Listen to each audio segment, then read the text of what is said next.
پاکستان میں بھی طلبہ تحریک کا آغاز اور عمران خان نذیر صاحب کا مشروط معافی کا اعلان، شرائط کیا ہیں، اور الیکشن ایکٹ کے اندر جو ترمیم ہوئی اس کو پی ٹی اے نے سپریم کورٹ کے اندر چیلنج کر دیا ہے۔ تو ان تمام پوائنٹس کو میں ڈسکس کروں گا آج کے اس ویلاگ میں۔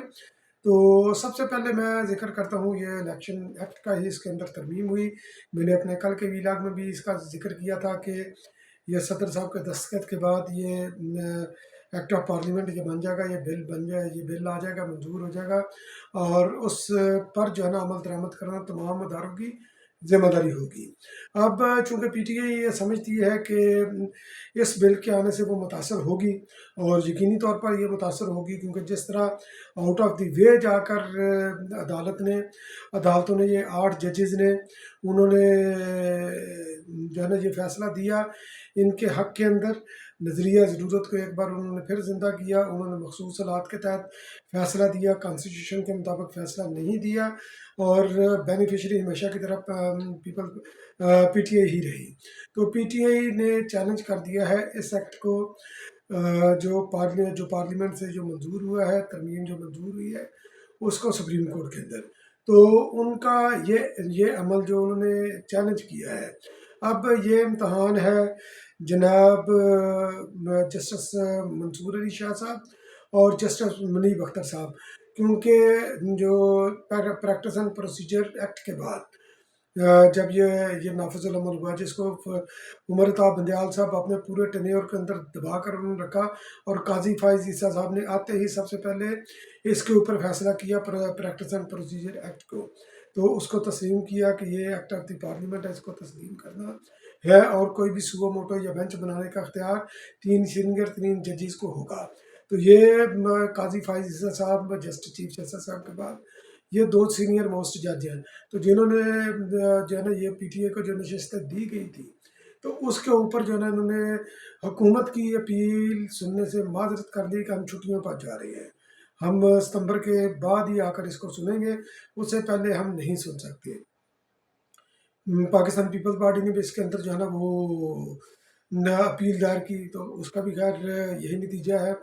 اور الیکشن کمیشن نے بھی جو ہے نا یہ بھی ترمیم انہوں نے یہ بھی اس جو 8 ججز کا فیصلہ تھا پی ٹی اے کو نشستیں دینے کا، تو انہوں نے بھی جو ہے نا یہ عدالت سے رہنمائی مانگی ہے کہ آپ ہماری رہنمائی کریں کہ ہم کس ناطے سے جو ہے نا پی ٹی اے کو نشستیں دیں، کیونکہ P T a political party نے ایک حلقے سے 8 امیدوار تھے، تو کس کو کنسیڈر کریں کہ یہ امیدوار ہے، اور ٹکٹ دینے کا اختیار کس کو ہے کس کو نہیں، کیونکہ پی ٹی اے کا تو کوئی اسٹرکچر ہی نہیں ہے، کوئی رجسٹرڈ اسٹرکچر ہی نہیں الیکشن کمیشن کے پاس، تو کس کی ٹکٹ مانی جائے گی کس کی نہیں۔ بہرحال یہ انہوں نے بڑا گند کیا تھا یہ 8 ججز نے، اور اب یہ ان کا امتحان یہ شروع ہے کہ پی ٹی اے جو پٹیشن لے کر گئی ہے اس کے اوپر اگر یہ ججز فوری طور پر اس کو سماعت کے لیے مقرر کرواتے ہیں تو ان کی میلافائڈی آ جائے، ظاہر ہو جائے گی، اگر نہیں کرواتے تو پھر بھی حکومت کے پاس کافی ٹائم ہے، اور حکومت اسی دوران میں بہت کچھ کر سکتی ہے۔ تو اب آ جاتے ہیں جناب پاکستان کے اندر طلبہ تحریک، اور اس کے بعد میں آؤں گا عمران خان نذیر صاحب کی مشروط معافی کی طرف۔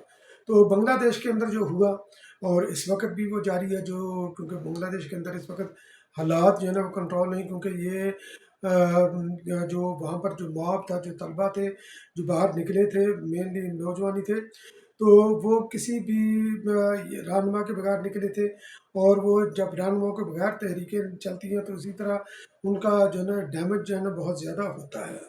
تو ابھی ٹو ارلی ہے اس کے بارے میں سے کہنا کہ بنگلہ دیش کے اندر جو ہے نا یہ حالات کس طرح کے ہوں گے، بہرحال کوئی سترتے ہوئے نظر نہیں آتے۔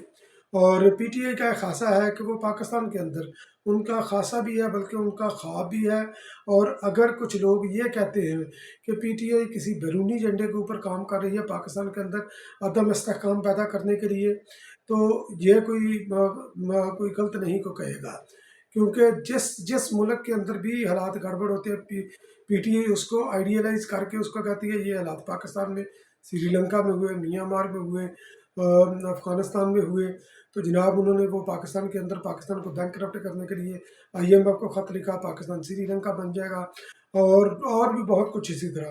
اور ابھی تازہ ترین جو بنگلہ دیش کے اندر ہوا ہے، تو چونکہ یہ طلبہ نے تحریک اٹھائی تھی اور اس تحریک سے متاثر ہو کر پی ٹی آئی یہ سمجھتی ہے کہ پاکستان کے اندر بھی جو ہے نا یہ لاوا پک چکا ہے، پاکستان کے اندر بھی یہی حالات پیدا ہونے جا رہے ہیں. مگر ادھر جو بنگلہ دیش کے وہ جو طالب علم نکلے ہیں، یا بنگلہ دیش کی جو قوم ہے اس کی پولیٹیکل میچورٹی جو ہے نا وہ ایک تاریخی ہے. ہمارا ان سے نظریاتی اختلاف ہو سکتا ہے، مگر ان کی پولیٹیکل میچورٹی بڑی تاریخی ہے. تحریک پاکستان کے اندر بھی جو ہراول دستہ تھے وہ بنگلہ دیش کے تعلق رکھنے والے وہ لوگ تھے. پھر اس کے بعد جو مجیب الرحمان بھی طالب علم رہنما تھا، اور اس دور کے اندر جب مجیب الرحمان بنگلہ دیشی نیشنلزم کو لے کر چل رہا تھا، شہید ذوالفقار علی بھٹو یہ سوشلزم کی اور فیڈریشن کی پالیٹکس کر رہے تھے. تو ریگارڈلیس کہ ہم ان کے سیاست کے ساتھ متفق ہوتے ہیں یا نہیں، مگر اس وقت کے جو طالب علم، اس وقت کے نوجوان وہ سسٹم کے اوپر بات کرتے تھے کہ یہ سوشلزم بہتر ہے یا اسلامک سسٹم بہتر ہے، نیشنلزم بہتر ہے یا فیڈریشن بہتر ہے. تو سسٹم کے اوپر ان کی بات ہوتی تھی. تو اسی جو ہے نا لیگیسی کو لے کر بنگلہ دیش کی جو ہے نا وہ طالب علموں کی وہ گرومنگ اسی طرح ہوئی ہے، نوجوانوں کی گرومنگ اسی طرح ہوئی ہے. اور انہوں نے ایک مطالبے، انہوں نے جو بنگلہ دیش کے اندر تھا کوٹا سسٹم وغیرہ یا دیگر اور کئی ایشوز تھے، تو اس کے اوپر انہوں نے، اس کی بیس کے اوپر انہوں نے تحریک چلائی. اور جو حسینہ واجد صاحبہ تھی، 15 سال سے بنگلہ دیش کے اندر قابض تھی، اور پولیٹیکل سفوکیشن تھی، اور عدالتیں یعنی کہ ہر چیز کے اوپر جو ہے نا وہ ون مین شو وہ بنا ہوا تھا ان کا. اور مطلق العنان بنی تھی آل دو کہ وہ جمہوریت کا لبادہ اوڑھ کر ایک پولیٹیکل پارٹی کے پلیٹ فارم سے آ کر انہوں نے اپنی جو ہے نا آمدیت وہ قائم کی ہوئی تھی.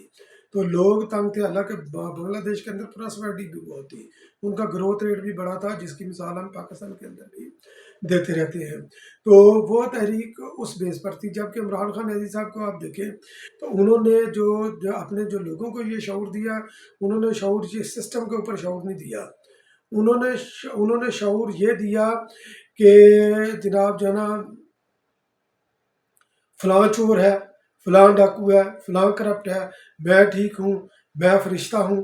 تو یہ اس طرح یعنی کہ اس کے اوپر جو ہے نا انہوں نے اپنے نوجوانوں کی تربیت کی، ایک کلٹ کی تربیت کی. اور آج وہ کچھ کہتے ہیں، کل کچھ کہتے ہیں. لوگ جو ہے نا اسی ڈگڈگی کے اوپر ڈانس کرنا شروع کرتے تھے. کوئی عقل، کوئی شعور، کوئی مت نہیں، چاہے وہ نوجوان ہے یا دوسرا وہ طبقہ ہے.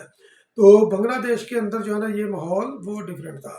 اب اور دوسرا عدالتیں بھی جو ہے نا وہی سینہ واجد کی طرف تھی. جبکہ پاکستان کے اندر اس طرح کا ماحول نہیں ہے. پولیٹیکل ایکٹیویٹیز کی آپ کو اجازت ہے، آپ غلط یا صحیح جس طرح کا بھی آپ پروپیگنڈا کر رہے ہیں، ڈیجیٹل دہشت گردی آپ آزادی سے کر رہے ہیں، حکومت اس کو روک نہیں سکتی. 9 مئی کا آپ نے کانٹ کیا، اس کے اوپر آپ کو سزائیں ابھی تک نہیں ہوئی، کیونکہ عدالتیں آپ کی سہولت کری کر رہی ہیں. عمران خان عزیز آپ کو جس طرح out of the way relief ملتا ہے، تو وہ پاکستان کے اندر اس طرح کے حالات نہیں. مگر پی ٹی آئی نے ابھی چونکہ یہ جو ڈیجیٹل دہشت گردی ہے، لوگوں کی ذہن سازی ہے، جس طرح عمران خان عزیز صاحب نے 2022 میں اقتدار سے نکلنے کے بعد انہوں نے جب نو کانفیڈنس موشن ان کے خلاف ہے، اس کے بعد جب انہوں نے لوگوں کی ذہن سازی کی اور ایک ریاست کے اوپر اٹیک کرنے کے لیے ان کو ذہنی طور پر تیار کیا، بالکل اسی طرح جو ہے نا یہ بھی انہوں نے یہ شروع کیا طلبہ تحریک. تو وہ جناب ڈرامہ چاہ رہے ہیں، وہ سٹیج ڈرامہ ہے سارا. تو انڈیویجول میسج بھی ہیں، کلاس روم کے اندر بھی ہیں کہ وہ پی ٹی اے کے جھنڈے لگے ہوئے ہیں، جناب کٹ ہو رہا ہے. اور وہ کٹ ہو کر یہ حکومت کو الٹیمیٹم دے رہے ہیں کہ جناب 30 اگست تک اگر عمران خان عزیز صاحب کو رہا نہ کیا تو ہم اڈیالہ جیل کے باہر نہ صرف دھرنا دیں گے، بلکہ پاکستان کا ہر راستہ ہم بلاک کر دیں گے. تو ہم ایک انقلابی تحریک لے کر اٹھ رہے ہیں. تسی یعنی جو کہ پتر جڑا نا رہ بھی گئے، کیونکہ جنہیں جو کہ تسی پتر ہو وہ ہم نے دیکھ لیا ہوا ہے. 9 مئی کے بعد پی ٹی اے کا ستیہ ناش، وہی ان کا ایک شو تھا، وہی انہوں نے غلطی کی، اس کے بعد نکلے نہیں. عمران خان عزیز 5 اگست کو جس کو وہ ریڈ لائن کرتے تھے، یہ ہماری ڈیڈ لائن ہے، عمران خان نہیں، پاکستان نہیں. ریڈ لائن کو چھیڑا تو جناب ہم وہ یہ کر دیں گے، وہ کر دیں گے. تو 1 سال اور 3 دن ہو گیا اس کو جو ہے نا جیل کے اندر. ایک بھی جو ہے نا جگہ پر آپ مظاہرہ نہیں کر سکے، ایک بھی جگہ پر آپ عمران خان عزیز صاحب کے لیے بھوک ہڑتالی کیمپ نہیں لگا سکے. ایک بھی بندے نے پورے پاکستان بھر میں، یہ دنیا بھر میں تادمن بھر بھوک ہڑتال نہیں کی عمران خان عزیز صاحب کے لیے.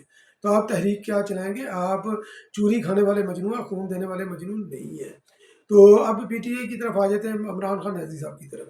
ان علیمہ خانم صاحبہ ملاقات کر کے انہوں نے آ کر باہر میڈیا سے ٹاک کیا. میڈیا سے ٹاک کر کے انہوں نے بولا کہ عمران خان نیازی صاحب، بلکہ عمران خان نیازی صاحب نے خود بھی جرنلسٹ سے گفتگو کرتے ہوئے اپنی جو ان کی عدالت کے اندر تاریخ تھی، جیل کے اندر لگتی ہے، تو گفتگو کرتے ہوئے انہوں نے بھی علیمہ خانم صاحب نے دہرایا کہ میں مشروط طور پر معافی مانگنے کے لیے تیار ہوں 9 مئی کے اوپر. آپ جو ہے نا یہ مجھے سی ٹی وی فوٹیج وغیرہ دکھائیں، اور ہمارے لوگ اگر اس کے اندر ملوث ہوئے جو پی ٹی اے کے ملوث ہیں تو میں آپ سے معافی مانگوں گا. تو آپ میں سی ٹی وی فوٹیج دکھائیں، میں معافی مانگوں گا اگر ہمارے لوگ اس کے اندر ملوث ہوئے. تو سلمان اکرم راجہ علیمہ خانم صاحبہ نے بھی یہی دہرایا چیز کہ عمران خان نیازی بنیادی طور پر عمران خان نیازی صاحب ٹوٹ چکے ہیں. بلاول بھٹو زرداری صاحب نے بہت پہلے اسمبلی کے اندر خطاب کرتے ہوئے بولا تھا کہ جناب ان کا لیڈر اندر بیٹھ کر رو رہا ہے اور این آر او مانگ رہا ہے. بلاول بھٹو زرداری صاحب کی نظر جو ہے نا یہ فیوچر کے اوپر ہے، اور وہ سمجھتے ہیں کہ کس کے اندر کتنا پولیٹیکل کیلیبر ہے. تو سلمان اکرم راجہ صاحبہ نے بھی یہ بھی بولا کہ ہو سکتا ہے کہ پی ٹی اے کے لوگ ہوں، ان کو اکسایا گیا ہو تو وہ جناب اس کے اندر ملوث ہوں.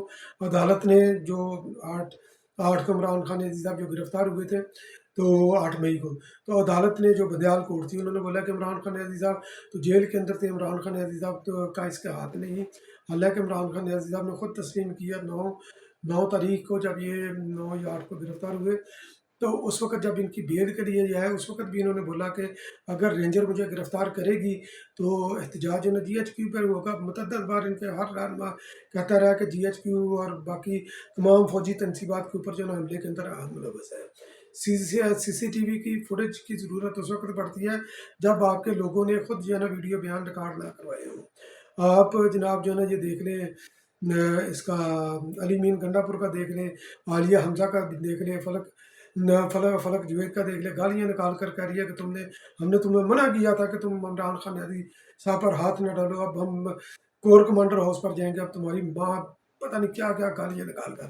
ڈاکٹر یاسمین راشد گاڑی کے اوپر بیٹھ کر وہ لبرٹی چوک سے قیادت کر اوپر جا رہی ہیں، ساتھ رپورٹ دے رہی ہیں. قبل شوزب جی ایچ کیو کے اوپر جو ہے نا وہ ہدایت دے رہی ہے. مراد سعید کی آڈیو چلی، وہ آپ کو جو جگہ دکھائی گئی ہے وہاں پر پہنچو، وہاں پر آپ نے احتجاج کرنا ہے، امت مسلمہ کا لیڈر. اور اس طرح کا کیا نہیں. اور حسام خان نیازی، تو حسام خان نیازی جو ہے نا وہ بھی اس نے جو پتلون لہرائی تھی اوپر، تو کیا اس کے بعد بھی جو ہے نا سی ٹی وی فوٹیج کی ضرورت ہے.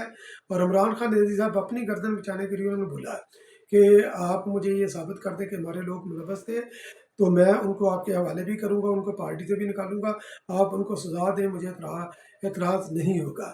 حالانکہ جو جتنے بھی ایویڈنس ہے وہ آئے ہیں تو وہ ایویڈنس یہی ہیں کہ عمران خان نیازی ان سب کے پیچھے تھا، وہ ماسٹر مائنڈ تھا. تو ابھی تو یہ کیونکہ یہ معافی کے اوپر بھی جو ہے نا یہ بڑا ٹوسٹنگ جو ہے نا پنگ پونگ یہ کھیل رہے ہیں تاکہ جو ہے نا وہ اس کو بھی تھوڑا سا گدلا کیا جائے. بہرحال دیکھتے ہیں کہ آگے چل کر اور کیا کیا یہ آفر کرتے ہیں، کیونکہ یہ پولیٹیکل لوگ نہیں ہیں، یہ کلٹ ہے. نہ طلبہ تحریک چلے گی، نہ عمران خان نیازی جلدی رہا ہوگا. تو انہوں نے جو کرنا ہے وہ کر لیں. پاکستان کے اندر لوگ باشعور ہیں، ان کے ورگلانے پر یہ آگے باہر نہیں آئیں گے. اور پاکستان کی سیکیورٹی ایجنسیاں بھی، جو قانون نافذ کرنے والے ادارے ہیں، وہ بھی ذمہ دار ہیں. پولیٹیکل پارٹیز بھی ذمہ دار ہیں. ان کو پاکستان کی فکر ہے، پاکستان کے اندر استحکام کی فکر ہے، اور اس طرح کے نمونوں کو وہ نپٹنا بڑے اچھے طریقے سے جانتے ہیں.